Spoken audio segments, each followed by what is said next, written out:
అయోధ్య యొక్క రామ మందిరం లేదా ప్రపంచంలోనే ఎత్తైన స్టాచ్యూ ఆఫ్ యూనిటీని, గుజరాత్ లో అతిపెద్ద క్రికెట్ స్టేడియం లేదా దేశంలోని అతి పొడవైన దుబ్రి ఫుల్బారి బ్రిడ్జ్ ని, రిలయన్స్ యొక్క అతిపెద్ద జామ్ నగర్ రిఫైనరీ లేదా ఢిల్లీ యొక్క లోటస్ టెంపుల్, వీటన్నిటిలో ఏది కామన్ గా ఉందో మీకు తెలుసా? ఇవన్నీ కూడా ఒక సంస్థ అయిన L&T ద్వారా నిర్మించబడ్డాయి. భారతదేశ రక్షణ రంగం లేదా ఏదైనా అంతరిక్ష మిషన్ అయినా ఇలాంటి సున్నితమైన ప్రాజెక్టుల కోసం భారత ప్రభుత్వం ఈ సంస్థపై అత్యధిక నమ్మకాన్ని ఉంచింది. కానీ క్వశ్చన్ ఏంటంటే, విదేశీ రూపంతో కనిపించే ఈ దేశీయ కంపెనీ గురించి ఏం ప్రత్యేకత ఉంది? ఇది మన దేశంలోని ఎవ్రీ బిగ్ ప్రాజెక్ట్ లో పార్ట్నర్ గా ఎలా ఉండగలుగుతుంది? అసలు ఈ కంపెనీ యాజమాని ఎవరు? ఇలాంటి స్థాయిలో ఉండడానికి L&T ఎలాంటి సవాలు ఎదుర్కొంది? ఈ రోజు వీడియోలో కంప్లీట్ డీటెయిల్ గా నేను చెప్తాను. సో వెంటనే మన ఛానల్ ఎవరైనా కొత్తగా చూసినట్లయితే వెంటనే సబ్స్క్రైబ్ చేసుకోండి. సో ఏమాత్రం లేట్ చేయకుండా వీడియోలోకి వెళ్ళిపోదాం. సోరెన్ క్రిస్టియన్ టొబ్రో, ఈ వ్యక్తితో ఈ స్టోరీ అనేది స్టార్ట్ అవుతుంది. ఆయన సివిల్ ఇంజనీరింగ్ గా పనిచేసేవారు మరియు డానిష్ కంపెనీ అయిన FL స్మిత్ కంపెనీలో కూడా పనిచేసేవారు. ఆ రోజుల్లో FL స్మిత్ భారతదేశంలోని సిమెంట్ ఫ్యాక్టరీలకు మిషన్స్ అండ్ ఎక్విప్మెంట్ సరఫరా చేసేది. 1934లో ఈ కంపెనీ క్రిస్టియన్ టొబ్రోను భారతదేశానికి పంపింది. అందులో ఆయన మిషనరీస్ ఇన్స్టాల్ చేసి వాటి పనితీరు వివరించారని 4 సంవత్సరాల తర్వాత 1938లో అదే కంపెనీ ఒక కెమికల్ ఇంజనీర్ అయిన హెనింగ్ హల్క్ లారెన్స్ ను భారతదేశానికి పంపింది. హెనింగ్ టొబ్రోకు పాత స్కూల్ మేట్. ఇద్దరు కలిసి పనిచేస్తుండగా వారి మధ్య ఒక మంచి బంధం ఏర్పడింది. భారతదేశంలోనే జీవిస్తున్నప్పుడు ఒకసారి ఈ ఇద్దరు స్నేహితులు సెలవులు గడపడానికి ముంబైకు సమీపంలోని ఒక పర్వత ప్రాంతమైన మిథురన్ కు వెళ్లారు. ఆ సమయంలో టొబ్రోతో లారెన్స్ మాట్లాడుతూ భారతదేశంలో పారిశ్రామిక మరియు సాంకేతిక అభివృద్ధికి చాలా అవకాశాలు ఉన్నాయని చెప్పాడు. మరియు ఈ దేశం బ్రిటిష్ల నుండి స్వాతంత్రం పొందితే ఇక్కడ మౌలిక సదుపాయాలు అభివృద్ధికి మరిన్ని అవకాశాలు ఉంటాయని లారెన్స్ భావించాడు. ఈ అవకాశాన్ని ఉపయోగించుకోవడానికి ఈ ఇద్దరు స్నేహితులు 1938లో ముంబైలో ఒక ఓరల్ అగ్రిమెంట్ చేసుకున్నారు. ఓరల్ అగ్రిమెంట్ అంటే చట్టపరంగా ఆ కంపెనీ నమోదు కాలేదని అర్థం. ఆ కంపెనీ పేరు లారెన్స్ అండ్ టొబ్రో. ప్రారంభంలో L&T యొక్క మొదటి ఆఫీస్ ఒక చిన్న గదిలో ఉండేది. అందులో ఒక టేబుల్ మరియు ఒక కుర్చీ మాత్రమే ఉండేవి. ఆ ప్రారంభ దశలో టొబ్రో మరియు లారెన్స్ ప్రధానంగా యూరోపియన్ ప్రొడక్ట్స్, ముఖ్యంగా డానిష్ ఎక్విప్మెంట్స్ దిగుమతి చేసుకొని అమ్మేవారు. ఇది వారికి మంచి లాభాలను తెచ్చింది. కానీ కంపెనీ ప్రారంభమైన ఏడాదికి యూరోప్ నుండి ఉత్పత్తులను దిగుమతి చేసుకోవడం మరియు అవి భారతదేశానికి తెచ్చుకోవడం చాలా కష్టమైంది. ఈ యుద్ధ సమయంలో చాలా మంది యూరోపియన్లు తమ దేశాలకు తిరిగి వెళ్లడం ప్రారంభించారు. ఇది చూసిన లారెన్స్ అండ్ టొబ్రో డెన్మార్క్ కి తిరిగి వెళ్లడానికి సిద్ధమవుతున్నారు. కానీ అప్పుడు వారికి నాజీ జర్మనీ డెన్మార్క్ ను ఆక్రమించిందనే విషయం తెలిసింది. ఈ పరిస్థితిలో వాళ్ళు డెన్మార్క్ కి వెళ్లాలని తీసుకున్న నిర్ణయాన్ని రద్దు చేసి భారతదేశంలోనే ఉండాలని చెప్పి నిర్ణయించుకున్నారు. అలాగే వాళ్ళ వ్యాపారాన్ని కూడా ముందుకు తీసుకెళ్లాలని చెప్పి డిసైడ్ అయ్యారు. ఆ తర్వాత కొంతకాలానికి వారికి దెబ్బతిన్న వాటర్ షిప్లను రిపేర్ చేసే పని వచ్చింది. దీనికోసం వారు శాంటా క్రూజ్ ఒక చిన్న వర్క్ షాప్ ప్రారంభించి L&T కింద హిల్డా లిమిటెడ్ అనే కొత్త కంపెనీని స్థాపించారు. ఇది షిప్ రిపేర్ చేయడంలో ప్రత్యేకత కలిగింది. అప్పుడు 1940 సంవత్సరంలో ఈ కంపెనీకి పెద్ద అవకాశం వచ్చింది. అదేంటంటే టాటా గ్రూప్ లో ఫస్ట్ టైం వర్క్ చేయడానికి అవకాశం వచ్చింది. టాటా గ్రూప్ ఒక సోడా యాష్ ప్లాంట్ ను ప్రారంభించాలని చెప్పి అనుకుంది. అందుకోసం వాళ్ళు జర్మన్ ఇంజనీర్స్ ని నియమించాలని చెప్పి అనుకున్నారు. కానీ 2వ ప్రపంచ యుద్ధ సమయంలో ఆ జర్మన్ ఇంజనీర్స్ రాకపోవడంతో టాటా యొక్క ప్రాజెక్ట్ ఆలస్యం కావడం ప్రారంభమైంది.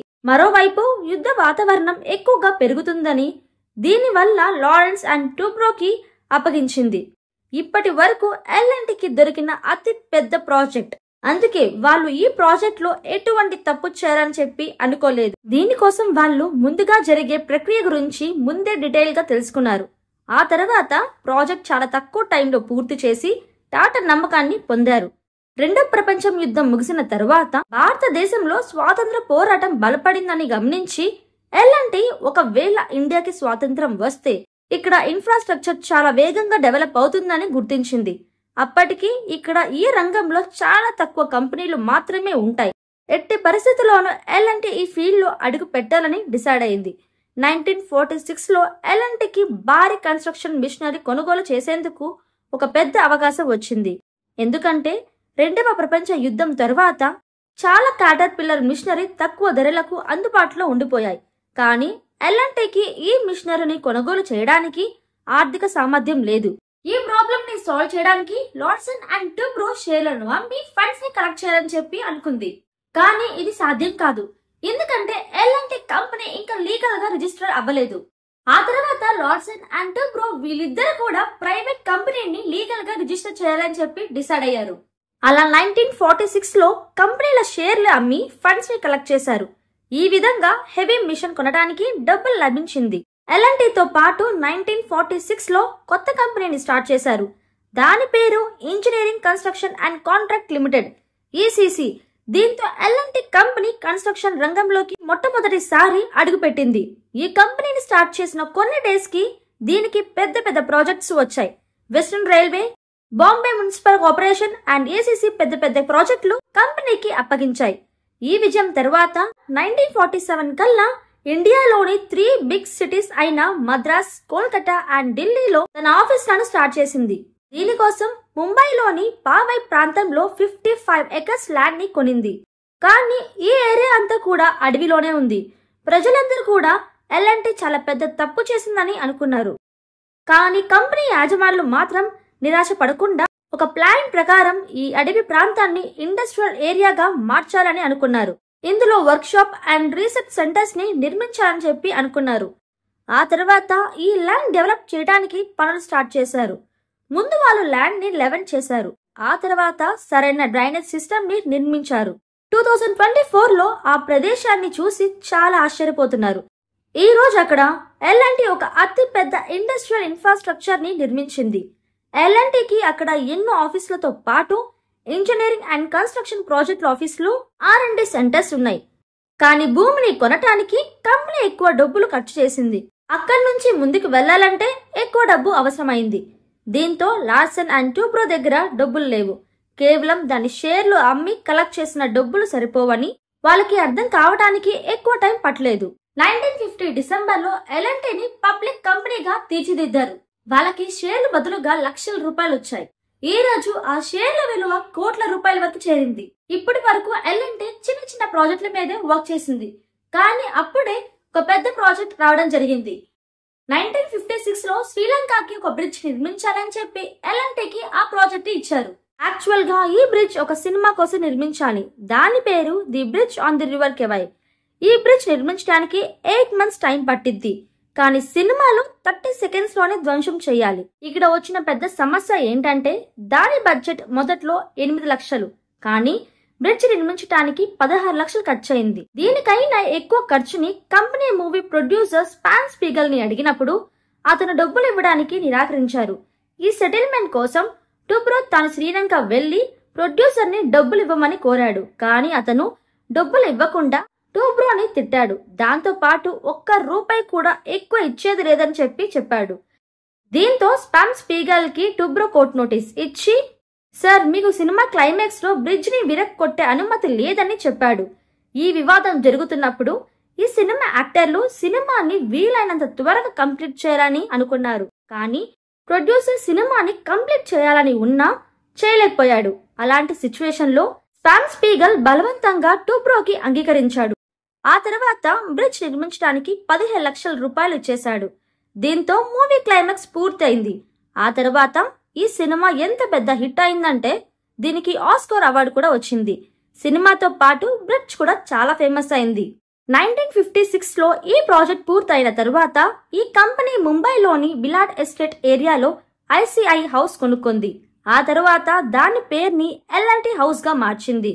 ఈ రోజు ఈ ఎల్ఎన్టీ హౌస్ కంపెనీ ఒక హెడ్ క్వార్టర్స్ గా మారింది. దీని తరువాత 1964 లో ఎల్ఎన్టీకి ఇంకో పెద్ద అవకాశం వచ్చింది. అటామిక్ ఎనర్జీ కమిషన్ చైర్మన్ అయిన డాక్టర్ హోమీ బాబా న్యూక్లియర్ రియాక్టర్ కి సంబంధించిన భాగాలని తయారు చేసి ప్రాజెక్ట్ ని ఎల్ఎన్టీకి ఇచ్చారు. ఈ టైంలో ఇండియా న్యూక్లియర్ ఎనర్జీ ఫీల్డ్ లో అంతగా డెవలప్ అవ్వలేదు. దీంతో ఈ ప్రాజెక్ట్ కంప్లీట్ చేయడానికి ఎంతో టెక్నాలజీ కావాలి. కానీ ఎల్ఎన్టీ మాత్రం చాలా ఈజీగా ఈ ప్రాజెక్ట్ ని కంప్లీట్ చేసింది.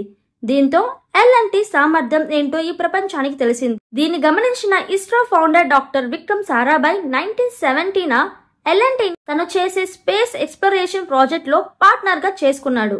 ఎల్ఎన్టీకి ఇదొక పెద్ద విజయం. స్పేస్ ప్రాజెక్టులో పనిచేసి ఇస్రోకి ఒక నమ్మకమైన పార్ట్నర్ గా మారింది. దాదాపు 30 సంవత్సరాల దాకా పనిచేసిన తర్వాత సోరెన్ క్రిస్టియన్ టూబ్రో డెన్మార్క్ కి తిరిగి వెళ్లిపోయాడు. 1981లో ఎల్ఎన్టీ బోర్డు సభ్యుడిగా ఉన్నాడు. కానీ 1982లో అతను చనిపోయాడు.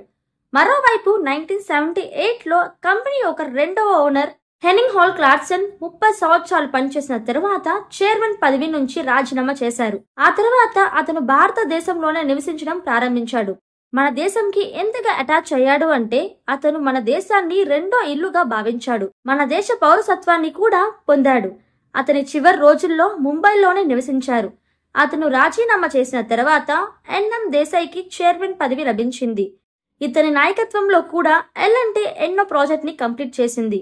1980లో LNT defence research and development organisation డిఆర్డిఓతో కూడా పార్ట్నర్షిప్ పెట్టుకుంది. ఆ టైంలో ప్రభుత్వం ఆయుధాలని తయారు చేయడానికి ఎల్ఎన్టీకి నేరుగా అనుమతి ఇవ్వలేదు. కానీ కంపెనీ డిఆర్డిఓతో కలిసి డిజైనర్ డెవలప్మెంట్ పనుల్లో పార్టిసిపేట్ చేసింది. మెల్లగా ఈ పార్ట్నర్షిప్ ఎంతగా మెరుగుపడిందంటే ఈ రోజు ఆ మిసైల్ సిస్టమ్ ని తయారు చేయాలన్నా లేదా సబ్ మెరైన్ ని తయారు చేయాలన్నా డిఆర్డిఓ ఎల్ఎన్టీతో పాటు కలిసి పనిచేస్తుంది. భారత్ ఒక డిఫెన్స్ సెక్టర్ లో కూడా అతి పెద్ద కంపెనీగా మారింది. ఆ తరువాత సిఆర్ రామకృష్ణ నేతృత్వంలో 1968లో ఫేమస్ లోటస్ టెంపుల్ ని కంపెనీ నిర్మించింది. కంపెనీ కేవలం జాతీయ మాత్రమే కాదు, అంతర్జాతీయ అభివృద్ధి చెందింది. ఈ రోజు ఇది 50 కంటే ఎక్కువ దేశాల్లో పనిచేస్తుంది. కంపెనీ కూడా పెట్టుకున్న లక్ష్యాలను సాధిస్తూనే వస్తుంది. కానీ 2001లో ఎలాంటి సంఘటన జరిగిందంటే దానివల్ల ఎల్ఎన్టీ అస్తిత్వమే ప్రమాదంలో పడింది. మను చబ్రియా అని ఒక ఇండియన్ బిజినెస్ మ్యాన్ ఎల్ఎన్టీ పైన దృష్టి పెట్టాడు. అతను ఎలాగైనా ఈ కంపెనీని కొనాలని అనుకున్నాడు. అతను మెల్లగా 1990 లోపు ఎల్ఎన్టీని 1.5% షేర్లను సొంతం చేసుకున్నాడు. ఈ విషయంని ఆ టైంలో ఎల్ఎన్టీ ఒక చైర్మన్ లో ఏఎం నాయక్ గుర్తించాడు. దీనికోసం అప్పుడు కుబేరుడైన ధీరుభాయ్ అంబానీని సహాయం కోరాడు. ధీరుభాయ్ అంబానీ ఎల్ఎన్టీకి చాలా సహాయం చేశాడు. ఆ తర్వాత 12.5% షేర్లను కొన్నాడు. ఆ తర్వాత అది 18% వరకు పెరిగింది. కొంతకాలానికి ధీరుభాయ్ అంబానీ బోర్డు మెంబర్ అయ్యాడు. ఆ తర్వాత ముఖేష్ అంబానీని ఇంకా అనిల్ అంబానీని కూడా బోర్డు మెంబర్ లో కలుపుకున్నాడు. ఇది గమనించిన ఏఎం నాయక్ ఎల్ఎన్టీ కంపెనీ రిలయన్స్ కి చెందుతుందని అనుకున్నాడు. ఆ తర్వాత 2001లో ఎలాంటి సంఘటన జరిగిందంటే ఏఎం నాయక్ భయం ఇంకా పెరిగిపోయింది. అంబానీ గ్రూప్ కి చెందిన 18 షేర్లను బిర్లా గ్రూప్ కి చెందిన గ్రాసిమ్ కి అమ్మేశాడు. గ్రాసిమ్ అనేది ఒక సిమెంట్ కంపెనీ. అలానే ఎల్ఎన్టీకి సిమెంట్ ఇండస్ట్రీ ఉంది. దీంతో రెండిటికి మధ్య పోటీ ఉండేది. కుమార్ బిర్లా ఎల్ఎన్టీని పొందడానికి చాలా సమయం నుంచి ప్రయత్నిస్తున్నాడు. అందుకే బిర్లా కంపెనీ ఎల్ఎన్టీలో ఎక్కువ భాగం పొందడానికి ఒక ఆఫర్ ని పంపించింది.